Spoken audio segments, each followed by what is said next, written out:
I got this kit for $12 and it includes a table, a lamp, a cabinet, and 4 accessories.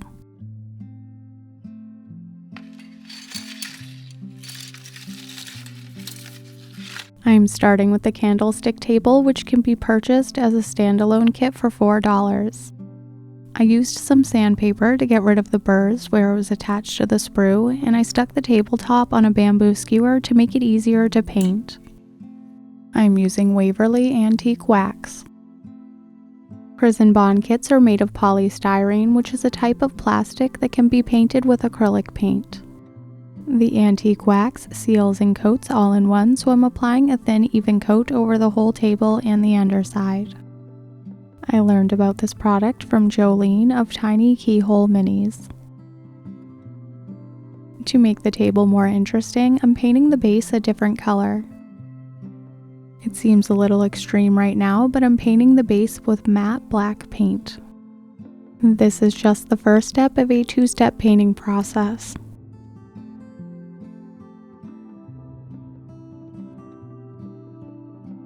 To tone down the black and highlight all the details, I'm dry brushing using white paint. I got the idea for this color scheme from a recent video I watched from Gina's miniature studio.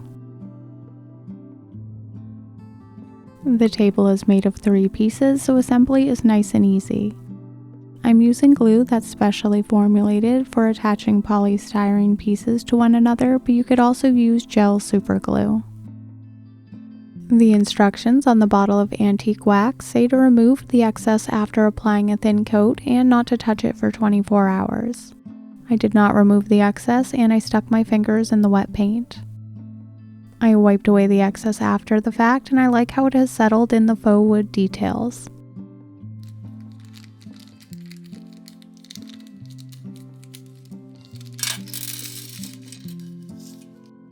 The kit comes with 2 tiny bells that are really easy to assemble. I removed the 2 pieces that make up each bell from the sprue and cleaned up the little burrs. I'm using a bit of white glue to assemble the bells. The pieces fit together nicely as it is, so I don't think it needs an extreme glue like super glue. Also, super glue can cause fogginess on plastic, so I want to avoid that.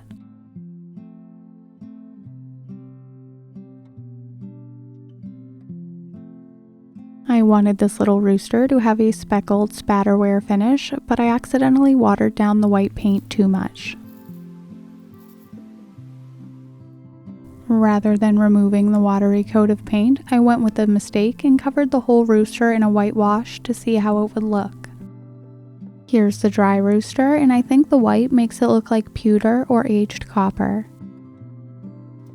Each kit may offer a different colored lamp, and mine has a red one.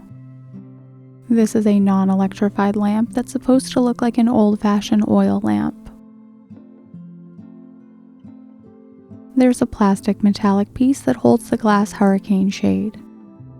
I'm adding a thin coat of black paint and wiping away the excess to highlight the detail and make it look older.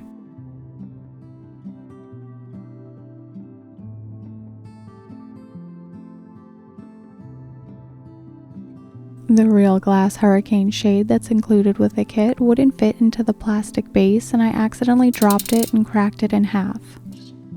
I have 3 other glass hurricane shades, but none of them fit.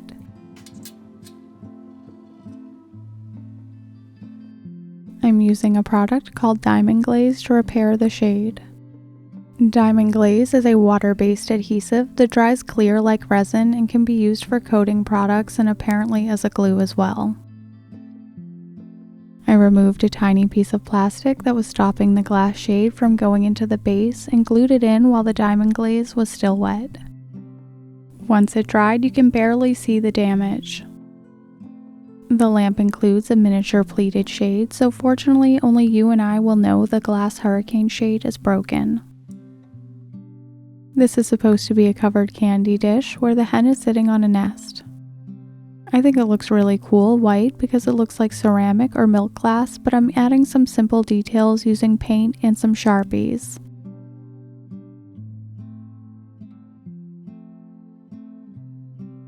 I'm using an orange Sharpie on the beak and a red Sharpie for the coxcomb. I'm using a dry Q-tip to emphasize the texture and detail on the base.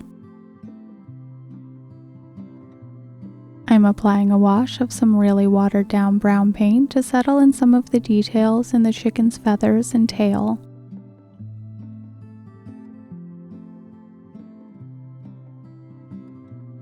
As a finishing touch, I'm coating the hen with some Diamond Glaze to make it look like ceramic.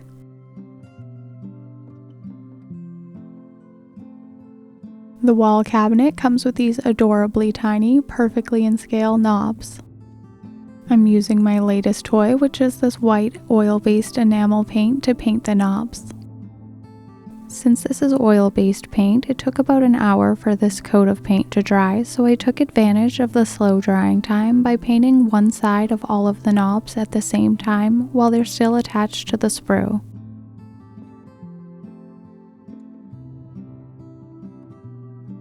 I'm painting the wall cabinet with the water-based paint that's included with the kit.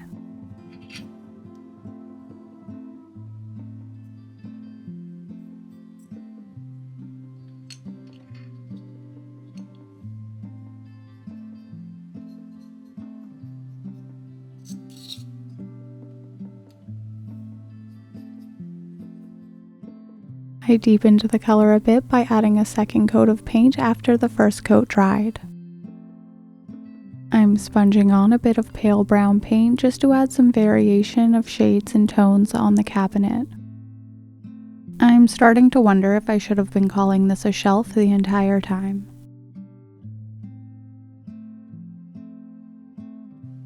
I'm adding a really subtle highlight to everything by dry brushing with a cream-colored paint.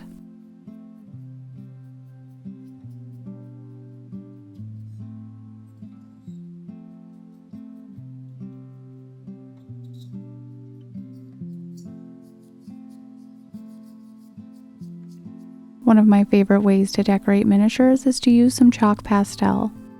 I'm adding some on the top shelf just to create some depth and shadow.